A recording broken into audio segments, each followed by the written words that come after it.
Hello mga kaibon, so nandito tayo sa Aviary, magpapakain tayo. So may share na ako ulit sa inyo mga kaibon, yung kung nakaraang vlog, di ba, yung split legs na pinan natin sa paraket. So titignan natin kung ano yung nangyari doon, yung sa ginawa natin noong nakaraang vlog. Bata pa siya noon. Ito nag-iisang anak lang, basal kasi yung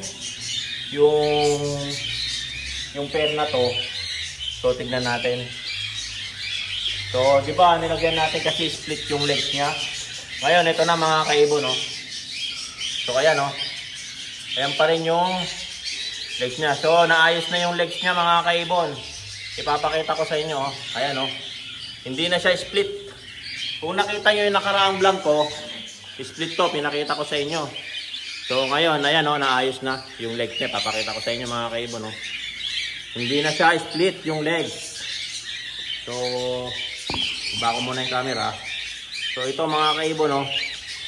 Ayos na yung legs niya. Naiayos natin. So, success yung ginawa natin. Pag-share sa inyo mga kaibon. So, ito, tatanggalin na natin. So, ayan, no, mga kaibon. So, natanggal na. Ayan na siya, oh, mga kaibon, no? Hindi na siya split. Dati bukang-buka yan mga kaibon. Ngayon nakaayos na yung paa niya. Ayan, nakatayo na siyang maayos, oh. So ayan, oh, diretso na yung paa niya mga kaibon. So ayan na siya. Hindi na siya nakabuka. So yan yung ginagawa nung split leg.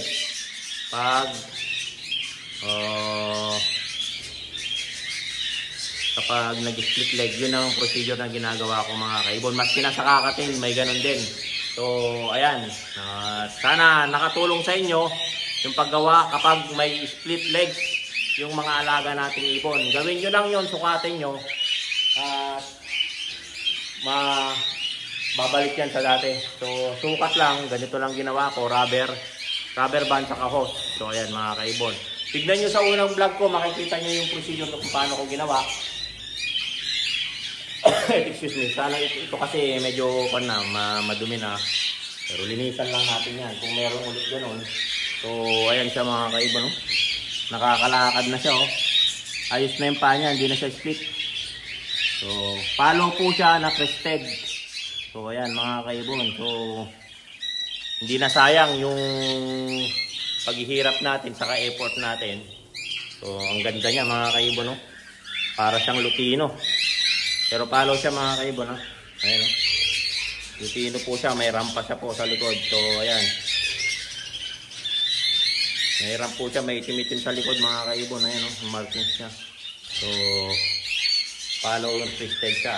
So ayan mga kaibon. So ayan mga kaibon. So na-share ko na naman po ang aking kaalaman o experience na ginagawa dito sa split legs. So ayan mga kaibon. Sayang nga lang hindi natin na-apply dun sa mga kakatil natin. Pero ganun din ang ginagawa ko kapag may split legs sa kakatil. Ganun din ang ginagawa ko mga kaibon. Rubber band at saka yung hose. So ayan mga kaibon. So don't forget to subscribe my YouTube channel, Warren Palakpak Kaibon, at aking Facebook page, Warren Palakpak Kaibon, at ang aking Facebook, Warren Palakpak Mr. Tigasin. So ayan mga kaibon, like and share na lang po and subscribe. So hanggang sa muli mga kaibon, paalam!